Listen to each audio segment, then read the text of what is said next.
Magandang araw mga idol, mga master. Bali, i-unbox lang natin tong pinaayos ko na inverter. Pinaayos ko pala siya kay Master Richard Laguna. Hindi siya taga Laguna, taga Sorsogon City siya. Isa siyang electrical engineer at saka isa siyang master electrician. Bali, ito pala naayos ni Sir Richard last May 4 pa, 2023. Ngayon, August 21 na. Ngayon ko lang ito na unbox kasi sobrang busy. Tama kayo. Ako naman eh. Mukhang pinasiguro to ni Sir Richard, ang kapal ng bubble wrap. Ito siya mga idol, PBE 4000 watts pure sine wave na inverter. Bali, ito palang inverter kong ito, matagal na to sa akin, siguro mga 2020 pa.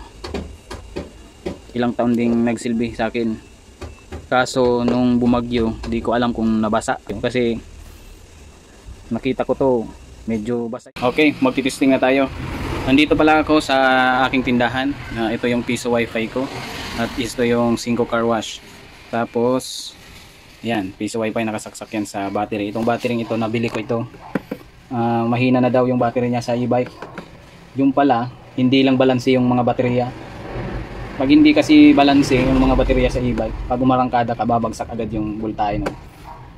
Pwedeng mamatay. So sabi niya sira na daw yung baterya. Ngayon nung chinek ko, hindi naman sira, good pa. Ginamit ko yung Ansel battery tester ko.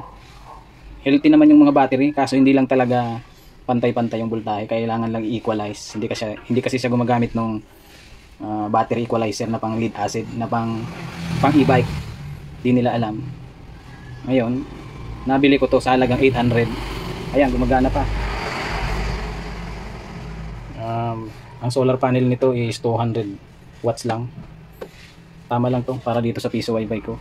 So guys, i-test na natin itong inayos ni Master Richard na inverter.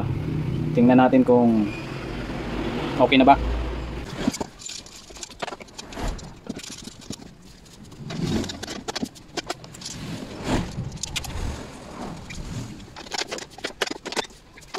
Ito nga pala guys, improvise lang ito. Nilagay ko lang itong terminal nito.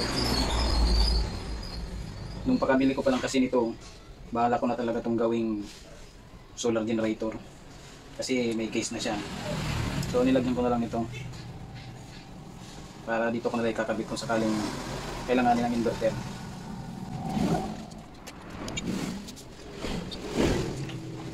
Positive, negative.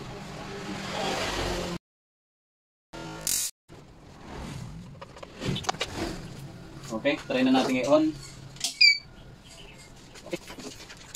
Ito nga pala guys, bagong bili ko to, Mastool MT820. Pareho to ng mga ginagamit ni Juan Dilasag at saka ni Solar Miner PH.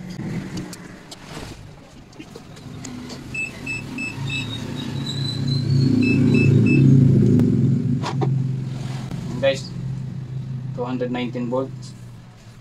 Hindi siya nagpa-fluctuate. Tingnan natin kung talagang pure sine wave ito. Yan, ang ganda. Pure sine wave. Okay, lipat natin dun sa isa.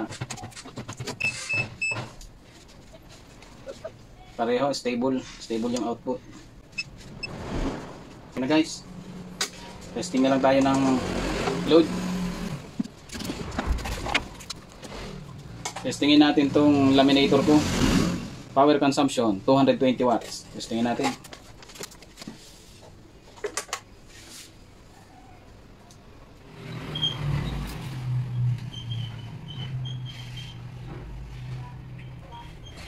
Okay guys, walang problema. Salamat Sir Richard. Master. Isa ka talagang master. Sa lahat pala ng gustong magpaayos, mga sirang inverter, mga sirang controller, kahit hybrid yan, kahit anong appliances, kontakin nyo lang si Richard Laguna. PM nyo lang siya. Siguradong maayos yung mga device nyo. Thank you. Thank you for watching. Drop a like, leave a comment and don't forget to subscribe and hit the bell for more updates.